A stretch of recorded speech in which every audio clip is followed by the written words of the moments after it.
Because the physical and gynecological and medical consequences of FGM can be very chronic and severe, most of the practice that has been dedicated to helping survivors has been from a medical perspective. It's only recently that people have become much more aware of the psychological consequences of this practice. Many women, when they were young girls, obviously this happened to them as children, and they are anticipating that this might happen because it's a tradition that they're aware of, but they're not exactly sure when or where it will be done to them. So usually they are surprised, coerced, held down, and cut. Girls that undergo this practice have severe problems often. Some of them experience no problem later on in life, but most of them have severe psychological, medical, and physical consequences. So when a girl is cut initially, of course she's going to have trauma, horror, pain, betrayal. The people that loved her and supposed to protect her are the ones involved in having her cut.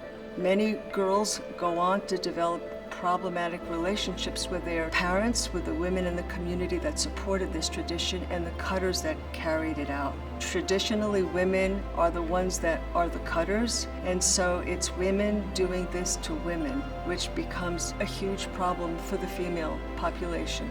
My focus has been to help survivors with whatever consequences they may be suffering, whether it's flashbacks, nightmares, physical reminders of what their experience was, which sends them into post-traumatic stress symptomology. Many of them have difficulty trusting. They have attachment problems. They suffer from chronic pain or reduced functioning or isolation, depression, sexual dysfunction, menstrual problems, and all of these kinds of medical, urogynecological, sexual difficulties contribute to psychological consequences as well.